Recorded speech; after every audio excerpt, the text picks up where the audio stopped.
boy! Kararating ko lang ng alas 9 ng umaga.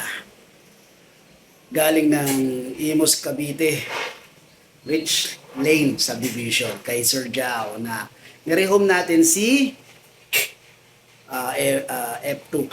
Wala na naman sa sarili si Kuya Gilbert. Okay, ay meron tayong na close deal ngayon.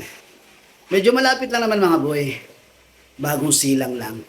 Caloocan. At medyo malapit sa atin yan. Papakawalan pa ba natin o papatagalin pa ba natin? Let's go na mga boy. I-rehome natin si Shasha. Shasha! Lalabas siya ng Shasha. Ay, grabe na ba yan, Shasha? Ay, grabe. Shasha!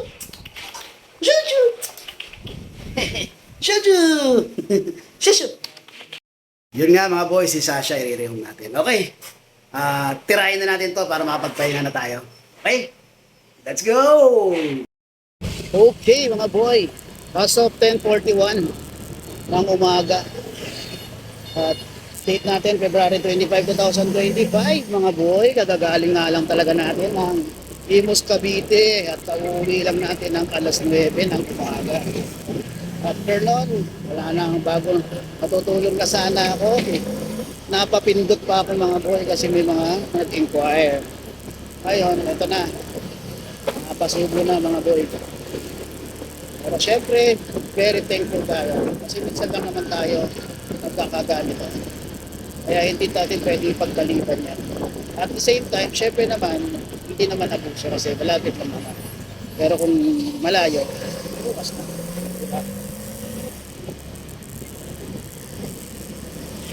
Parang parang pinapumusukan ako ng matindi Okay mga boy. So, napatraffic dito sa Milako Kaya lagpas ko lang ng Pure Gold Iparo.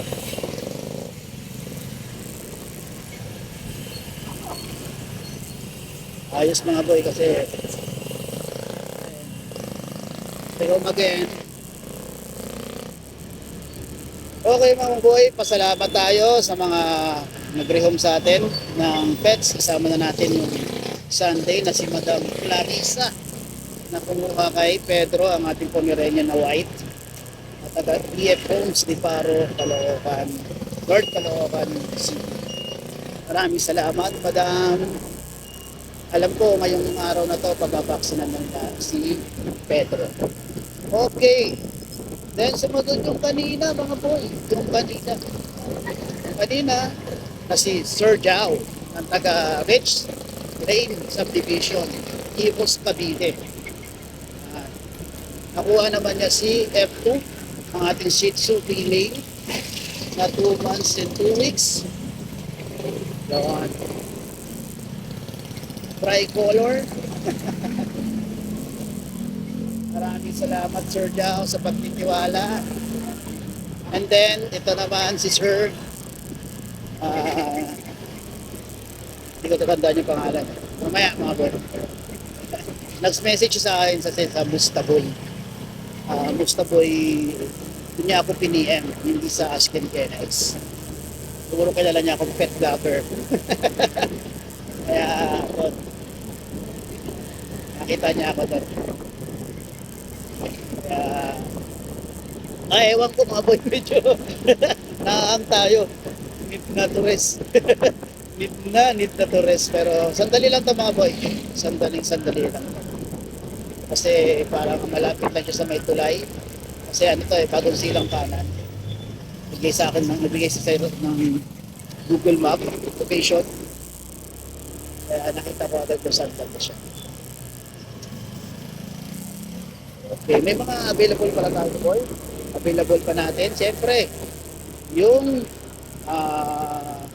tatlo natin. Actually, hindi pala tatlo. 2 na lang po. 3 dahil kasama pa si Dan. Yan, ang gulo mo. Ang gulo mo, Kuya Gilbert, musta boy? Unahin natin si Dan. Si Dan po, parang awa nyo na, i-rehome nyo na. Napakaliksi, napakasigla, napakalakas kumain, tabatsing-tsing. Diba? Gusto nyo sure na pet. nabuhay na. Yun po. Kita mo, ching-ching. Si Dan po. Okay. Siyempre, nasa inyo naman yan kung sino talaga ang gusto. Eh, ang akin lang naman eh, baka naman. Marihom nyo na. Si Dan. Si Dan po ay going 3 months, license plate, updated before me. 6,000 lang mga boys, 6,000 lang. And then, syempre, andun pa si M3, yung kanyang palagandaan ay may white siya, sa may batok, paikot sa liig niya. Good. Yan si M3, 2 months and a half, license plate updated before. At si M2 naman, yung may konting spot ng white na buhok sa batok. Good. Siya naman ay 2 months and 2 weeks updated to warning license plate. Yan po yung mga ano natin, for rehoming po natin.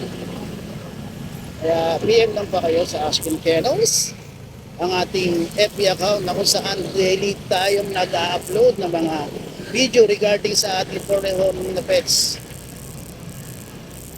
Mga habang kumakain, naglalaro, nag-aaharutan, binibidyo natin para makita ng mga future parent niya na malusog talaga sila.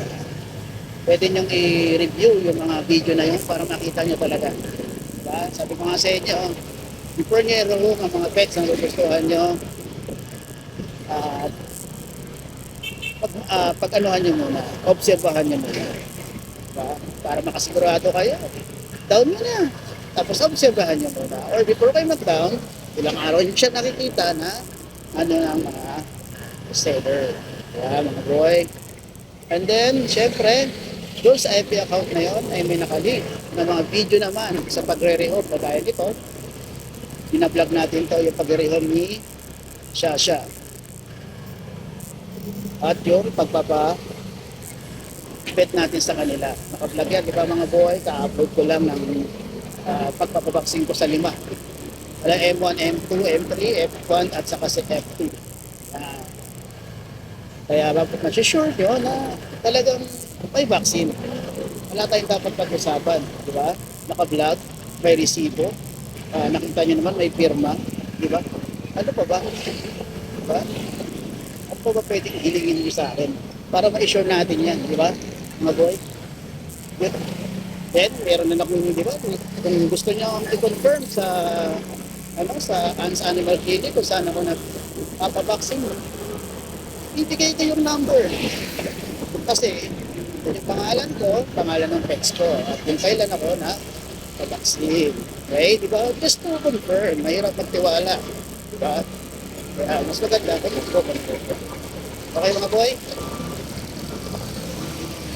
Okay. Siyempre, kung nandun na kayo sa YouTube channel ko, dahil pinalik nyo nga yung nakalink sa FB ko, please subscribe. Subscribe na agad, mga boy. Di ba? And then, don't forget to hit the notification bell para maging updated kayo sa mga ina-upload ko video. Dahil hindi lang po mag-rehome at pagpabaksin, nandiyan po yung pag-update natin sa mga sellers at kung ano-ano pang mga content na ginagawa ko at na-upload ko sa YouTube. Okay mga boy. And then, meron tayong FB page kung ano-ano rin po mga ina-upload ko dyan. Please follow. And then, kung tambay kayo ng TikTok account, TikTok social channel, meron din tayo niyan. Gilbert Avenis, mga boy. Mag-upload din ako ng mga video ng mga pets ko. Okay, mga boy. What time din ako nakapag-live doon? Mga boy. One time doon. Baka masusundan sa susunod ng mga araw. Okay, mga boy. Maraming salamat. Video na lang ulit ako kung nandun na ako kay Sir. Maraming salamat. Ingat, ha? Opo, pwede. Patay Basta mo muna yung aircon, naka-open yung ano mo. basta pagbibigyan nyo ng Sarado bibigyan ng mo na pagkain, please tawagan nyo yung pangalan yung gusto. Zoe. Okay, ito yung vet card niya. Ito yung dadalhin nyo pag pumunta kayo sa vet. Yan. Pangalan niya, Shasha, Shih Tzu, 11-25-24, ang panganak niya, female, tricolor. Then, ito yung kanyang vaccine. Yan, February 18, March 4 ang balik niya. Yan ang vaccine niya. Pangalan ng veterinary niya, Sir Limwell. Tapos nandyan yung kanyang professional number. Ibig sabihin, licensed vet po talaga siya. Ngayon, ito yung deworming. Yan, dinideworm yan bago mag 3 months. Yan. Kompleto na po yan. Parang kompleto na rin kasi nitong 210 no, 210 siya ano. Kung ngayon kung may advice sila regarding sa deworm, pa-deworm niyo din po. Kasi after ng 3 months uli.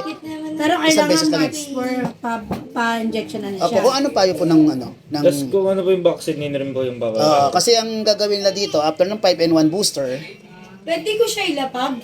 Wala nga, marunong pa nga. after ng 5-in-1 booster, depende sa kailan kung isusunod nila. Kasi may kanya-kanya silang program. Pwedeng 6-in-1, 7-in-1, pwedeng 8-in-1, or 5-in-1 ulit. Depende yan sa vet na pagbababet niya.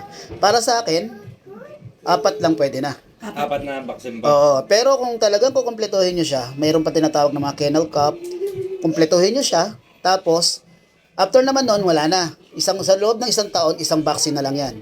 Tapos, ang deworm every 3 months. Yan na nangyayari. Bakit kung kumpletuhin po, ilan po lahat ng vaccine? 4 lang po yan. Pero kung talagang kukumpletuhin yan, 7 yan. Yan po.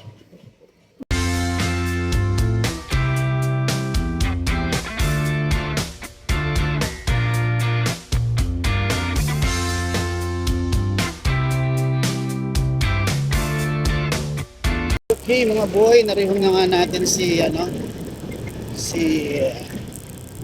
Shasha, ang ating tricolor light color sa bagong silang Caloocan. Actually bagong silang Kaliwa siya. Kasi dalawang bagong silang. Kung dadaan ka sa malaking tulay, kanan yon. Kung dadaan ka sa kaliwa, yan ay yung maliit na tulay. Pag galing ka ng sa Bavity Road or Camarin Road. Ano natin ito, Sir Baron. Maraming salamat, Sir Baron. At sa family mo, tuwang-tuwa sila dun sa seats na inirehon sa kanila. Okay, mga boy. Papahinga na ako, mga boy. Anong oras na? Medyo antok na, mga boy. Antok. Parang sa pet market ako gumising. Parang magbebenta ako ng pupunta ako ng Grotto Pet Market. Alas 2. 2:30 kasi ako nagising. Tapos nag-ready pa ako ng mga gagamitin, kakainin ng aking mga anakis bago pumasok sa school. Kapag gising nila, automatic na. Bago ako umalis. Talaga. Ay! Yan nga mga boy. Maraming salamat. At syempre, God bless. Ingat lagi tayo mga boy. And peace.